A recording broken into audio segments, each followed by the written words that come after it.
think we just were like, we need 3. In fact, I'm not being like funny, but the initial plan was like, could we have 5? And then someone told us, no, you can only have 3. Which in a way answers a lot of questions. Right, yes. Yeah, I've been a Soulwax fan for like 25 years, no joke. It's only the second time I've been in the room. I've seen you live only once, ever. Oh, I apologize. But it was a great show. I danced for like 5 hours straight. But I want to ask you, because I know you guys use a lot of musicians live, like the drummers you mentioned. Do you guys bring any of them into the studio, especially for this new album? Are you doing everything yourself pretty much, or still? So, not a good question. I think a lot of it on the record is, some of the songs have the 3 drummers, because we were playing live and rehearsing, and we would record the drums. But sometimes it's Dave or me doing the drums. It's whatever was available at that point. But there's a song on the record called Meanwhile on the Continent, and that was literally 10 minutes before Igor had to get his car to go to the Eurostar. And we were like, just Igor, how about he's like, I got this pattern that I want to try out, and just we started doing different rototones and different keys, and that just came out of the whole jam of something completely different. So, and then that became the song. Yeah. So something that wasn't really intended. Which is what pretty much everything is with us. Kind of going back to that question about drawing inspiration from culture, is there anything recent in media, whether it be music, film, or TV shows, that has kind of inspired you? To make music? Whether your live shows, whether it be Soulwax, Despacio, anything that you've seen recently and be like, oh, I kind of want to incorporate elements of this, or this has made me want to do X. A million things, I'm sure. I know. I mean, I think for them it's hard to pinpoint a thing because it's just a constant. Yeah. They're just sponges absorbing. Or is there any way that you like a sponge you look towards more? Like, oh, this is a sponge that I always. No, but it's a good question. But I'm trying to figure out if we can answer it with just a definitive thing. I mean, there's a bit of the OCD thing where, like, once you find a subject that I'm sure as many people here in the room have the same thing. Once you discover the thing, you just want to go and find out everything about it. So that happens. We go down rabbit holes, but it's not like a specific, like there's no specific thing now where it's like, oh, that will probably direct us in this creative direction. I don't have anything right now that I can think of. The only thing I can think of is films. There's a really good record store here. No, what's the other one, Dave? I always go and... Face, no? No, the other one. No, there's Ergot. Yeah. That's that a good guy's move. stuff is amazing. Promoting a record store in another record store. Let's say, for instance, like, rough I trade know if I handle. go to Ergot, I find my way. There's a lot of good stuff there. I mean, I would say like one of them. I was always very impressed going record shopping with you guys because there was nothing that wasn't viable.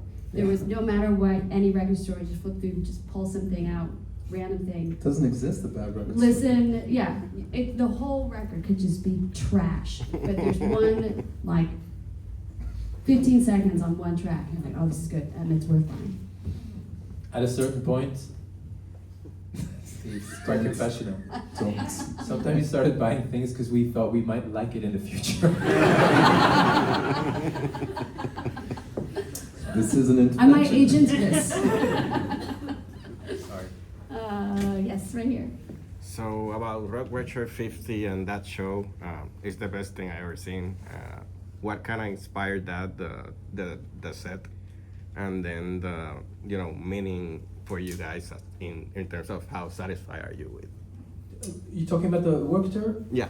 Yeah. Okay. So maybe we should explain to people. So there's a festival, maybe like the, I don't want to say the Coachella of Belgium. It is. It's the biggest Belgian festival. They had their 50th anniversary this year, and they asked us to do a special 50th anniversary DJ set. It was a nightmare. It was an absolute nightmare. And probably also the only time ever we'll mix the Foo Fighters. but it just worked out really well.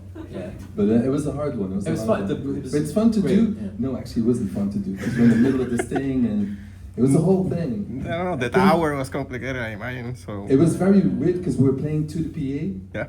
and we needed a PA in the little thing that we were. Like, it was like technically we pulled it off, Okay. but The rain? the rain, everything. But in a weird way, also, like we played after, what was it? Olivia Rodrigo. So it was all these young kids. Yeah. And we thought, we were like, okay, you know what, we're just gonna do this. And you saw people, all these kids leave, and then you saw the field, and it was raining hard, and people going nuts, mental. And we were in the middle of this tower that was coming. It was just the weirdest, absurd thing. But like they were saying, like that's something we haven't done in a while. Mm-hmm. But I think now with Beats in Space, we just did an hour of New York stuff that we like. Nice. I think we like to do different things. But that one was a hard one because we needed visuals and we needed it to be for 40, 50,000 Yeah. people who had just listened to Olivia Rodrigo. But it's a rare case of something that the process of making it, which is usually the thing that interests us the most, and the end result, like Steph said earlier, is maybe something that just happens and then we move on.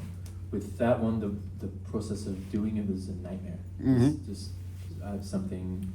There's one really amazing part in it, by the way, which we're really proud of, which is the organizer. He's also the head of Live Nation there. And at one point we had his face and we made him say, "You are all my children now." Not a lot of people picked up on it, but some people picked up on it. And it was kind of nice to put little things in it, just like a little of a... But so yeah, it's one of those things that like once it was done, it was amazing, but the whole lead up to it was a nightmare. In the back. Hi, I went to Portola this year and saw Despacio, and I really loved the record selection and the coordination with the light, and generally like the entire production of the tent. So I was wondering about the process for the record selection and programming it with the lights as well. Good question.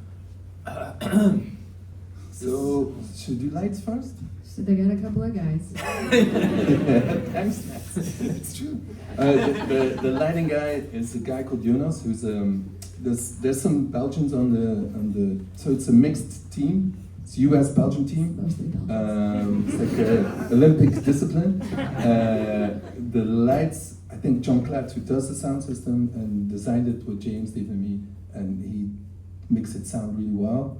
Has a team of people with him. Then I think Chris and John, who are UK people that we know, they build the whole thing. So they've been there for a week now in Miami building it. And then Jonas does the lights, and he's our lighting guy, Soulwax lighting guy. So we kind of know each other really well. But it's such a minimal thing, you don't need a lot because it's just a disco ball and a couple of lights. But there's also a MIDI keyboard that we have, and we can do our own lights. So while we're DJing, sometimes there's a lot of times that we are pushing it as well. But there's a synergy. So he looks at us and we look at him. There's a lot of shouting. So that's the lights. And then the records, Dave? There's no way. It's just whatever we like. We make edits and remixes for Despacio only. So they're so that's a. And how do you press them? On Yeah, we press them on. So we have the single dub plates only for Despacio. Yeah. We just made 2 or 3 new ones. Well, for we're Miami. bringing 12 new things for this one for Miami, and then so each one we add like there's about 120 or so things that we did just for Despacio. So that's one thing, but then also it just throughout the months in between Despacios we pick up, this stuff. I don't want to be too. He knows what I'm going to say now. Steph has a problem. And he buy, and I enjoy his problem because I profit from his record buying. But that's what happens. Like Steph buys a lot of records. So maybe for your question, instead of being this being an intervention for me, the DJ booth is separated in 2 parts. There's one part which is James's, and then one is Dave and me. And I think we both have about 6 cases of records. And each night we can't play the same record twice in a row. So if one night we played, I don't know, one song, we can't play it on the Saturday, we can't play it on Sunday. So those are a little bit the rules. Apart from that, it's pretty much, we never really talk about it that much. It's just we go along. And they're highly organized as well. They are highly, yeah, They that's are true, actually yeah. highly organized, it's Yes. very true. By By other people. Tempo and yes, by other people. But By other people, by who by the way, tempo? love to come. By tempo, key. Tempo, yeah. key. Yeah, that's it. Yeah. Really. But then we just feel the vibe, man. Yes, right here. Since you guys have worked together so long and an album has like